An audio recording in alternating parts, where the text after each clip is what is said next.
Hey, Joey.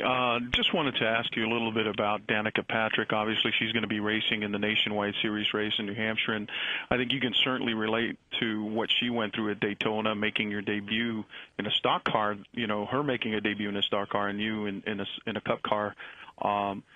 What impressions did you have about what she went through, how she handled herself, and Nationwide Series now coming back? You know, she's going to be toggling between both IndyCar and NASCAR. Can you speak to maybe the challenges that might present? I've never driven an IndyCar before, but I'd imagine it's got to be night and day different. I went from a Nationwide car to a Sprint Cup car, and I thought that was a big change. So I can imagine that's got to be 3 or 4 times a bigger change than what I went through. So just the way these cars drive are tough, and she's going to have to go through the same thing that I went through, probably times 10, you know. So it's definitely it's not an easy road, and I think everyone has to have patience with that, just because it isn't easy. You know, it's definitely a tough deal, and I think if you're not used to driving a big, heavy stock car, it takes a little bit of time. Does she bring instant credibility, instant respectability, given her background?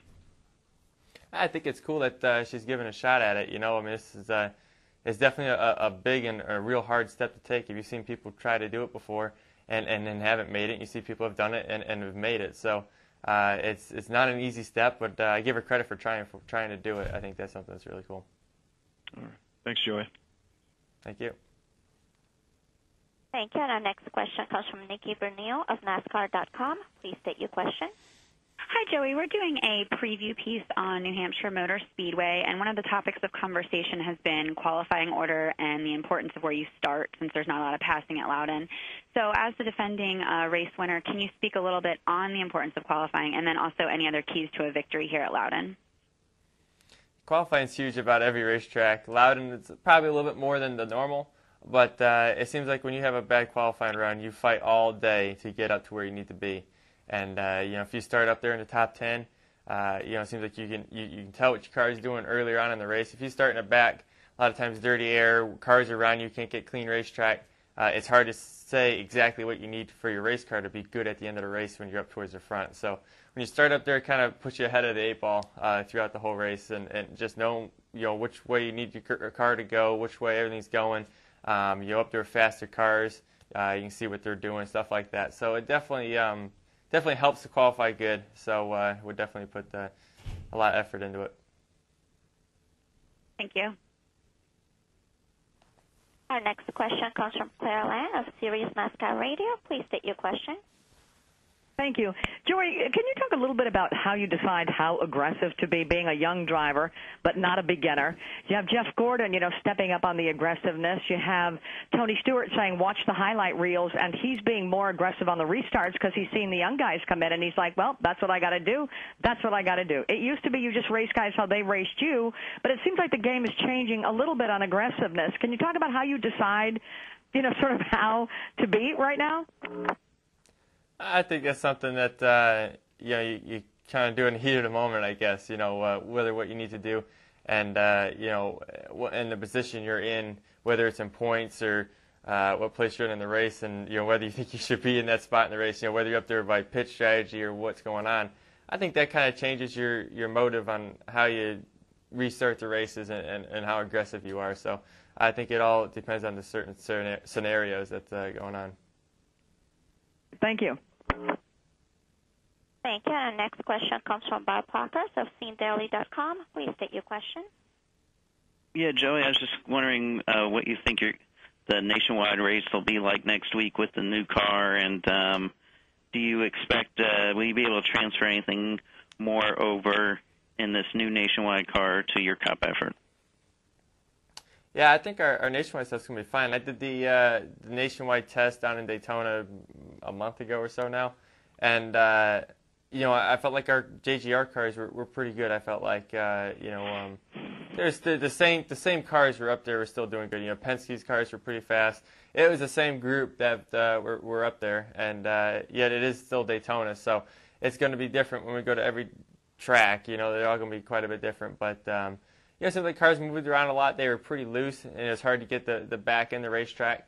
But it wasn't a whole bunch different than the COT Cup car. It's definitely they're more alike, which is cool at a super speedway like that. And the draft was definitely a little bit different. So I think there's gonna be a lot of guys playing around out there. You know, we had a decent sized pack out there. It wasn't huge. I think we had maybe 20 cars out there at one time. And you know, it always seems to amp up in a race when you get a bunch more cars out there. So you know, it'll be typical Daytona, July, slipping and sliding, and just going to slip and slide more than what the old Nationwide car did. Thank you. Thank you. And our next question comes from DJ Despain of RobinsRacing.com. Please state your question. Hi, Joey. Good afternoon. Talking about qualifying well, 3 straight poles at Kentucky, 3 straight wins. You pretty much got Kentucky figured out. What is it about that track that you do so well at? I don't know what deals with me in Kentucky, but I wish we had a cup race there or something. That's I don't know what it is. Yeah, I feel like I've got a lot of laps around there from testing back in the day, but there's not. I don't know what it is. You know, everything just kind of works out pretty good for us there. We always had fast race cars, and I could really pick into what I really need there to win a race, and I don't know. I don't know what it is. We've always seemed to qualify good there and win a bunch of races. So I'm looking forward to getting back there. Yeah, you do well, and I hope that does well for you going forward. All right, thanks, man. Thank you. And our next question comes from Robert Dorogi of BRD Broadcasting. Please state your question. Thank you. Excuse me. Thank you. Joey, now that you've run the entire NASCAR circuit a couple of times, is there one track that you don't like going to because of, you know, things that are more difficult to keep up with and it makes the difficult for racing? You know, one track that you say, oh, boy, here we go. There's a couple like that. Bristol for me is I've always been fast, and man, I think about it, and I've ran a Pro Cup car there, and I think it was in '05, I was 15. I've yet to have an uneventful race there. I've always been fast. We put on the pole there last race there in the Sprint Cup car, and it seems like every time something's gone wrong in that race, whether it's tires blowing out, getting in a wreck. You know, it is a million things that have gone wrong, blown up motors, the whole deal. So that's one place that we were fast enough, but just don't have the luck or something that really just hasn't helped us. So I don't know what we need to do at places like that. You know, it's just I don't know if it's a coincidence or what the deal is. Thank you very much, and keep pumping out the wins the rest of the year. All right, thanks, man. Thank you. And our last question comes from Sean Akers of Anthem Media Group. Please state your question. Yeah, Joey, the last few years, obviously, the Sprint Cup guys have dominated the championships as far as the Nationwide is concerned. Considering how well you've done in the Nationwide Series this year, 9 top 10s in 10 races, do you feel like next year there's a possibility of you doing the schedule, the full schedule, or is it just depends on what you do in your Cup car this year for the rest of the year? I think it kind of depends on how I do in the Sprint Cup Series, and that's a tough decision to make, too. You know, it's definitely a tough gig running all those races, and it's hard to give 100% to both sides.